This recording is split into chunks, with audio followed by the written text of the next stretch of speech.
और जो अमित शाह जी इतना कॉन्फिडेंस से बोल देते हैं कि हमारी इस बार इतनी सीटों से जीत होगी, और वहाँ बिहार में या दिल्ली में कहीं भी जीत की बात हो तो इतना कॉन्फिडेंस से कैसे बोल देते हैं? वो पहले से प्लान किया होता है या वो ऐसे ही बोल देते हैं? तो आप वो सब बातों के बारे में जानेंगे और अमित शाह के कुछ और रूल के बारे में जानेंगे। आप देखिए और देखते रहिए क्या क्या बोल लिया है 2026 तक।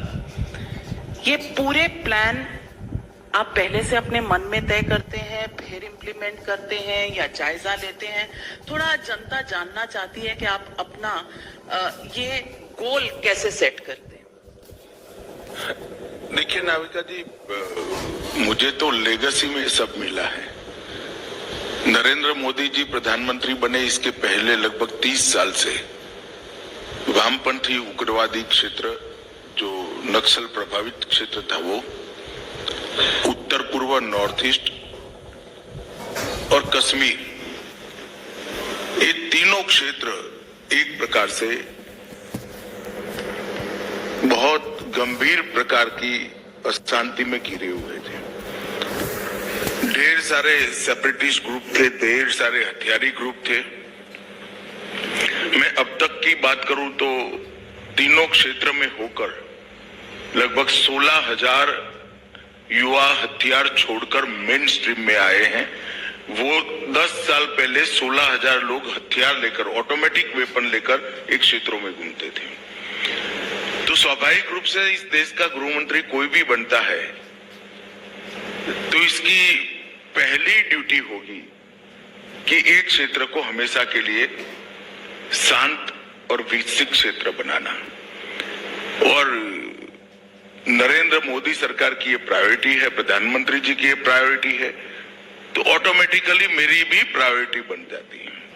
इसमें कोई तय कर आना और ऐसा नहीं। जिन लोगों को भारत के भूगोल का परिचय हो, सबको मालूम है कि ये तीन समस्याएं नासूर बनकर भारत के विकास को अवरुद्ध कर रही थी, रोक रही थी। और ये तीन समस्याओं के कारण ढेर सारी ऊर्जा सकारात्मक दिशा में जाने की जगह नेगेटिव खर्च हो रही थी। तो इसको शांत करना स्वाभाविक रूप से होम डिपार्टमेंट का प्रायोरिटी बनता है।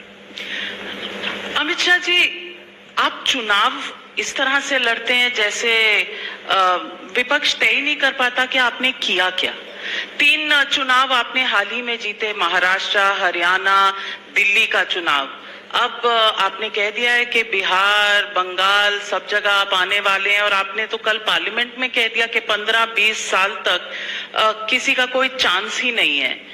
ये कॉन्फिडेंस कहां से आता? तभी लोग कहते हैं कि सब मैंने पहली बार नहीं कहा है। मैं जब पार्टी का अध्यक्ष बना तब मेरे पहले भाषण में कहा था कि 30 साल तक भारतीय जनता पार्टी की सरकार रहेगी, और उसमें से 10 साल हो गए। मैंने कुछ नया नहीं किया है, मगर उस वक्त आप लोग शायद इतनी गंभीरता से नहीं सुनते थे। अब थोड़ा गंभीरता से सुनते हैं। लेकिन इसीलिए शायद विपक्ष कहता है कि सारे इंस्टीट्यूशंस, इलेक्शन कमीशन सब आपका है, तो आपने अपनी जीत पहले से ही तय कर ली है, चुनाव बाद में होंगे। तो इसमें आपत्ति क्या है? लोकतंत्र के अंदर कोई भी पार्टी का विजय वो पार्टी के परफॉर्मेंस के आधार पर होता है। जब आप परफॉर्मेंस करते हो तो स्वाभाविक रूप से कॉन्फिडेंस होता है कि जनता हमें स्वीकार करेगी। जो परफॉर्म नहीं करते हैं उनका आत्मविश्वास नहीं होता है। और मैं मानता हूं कि इस 10 साल में भारतीय जनता पार्टी ने नरेंद्र मोदी जी के नेतृत्व में न केवल केंद्र सरकार, जहां जहां भारतीय जनता पार्टी की सरकारें रही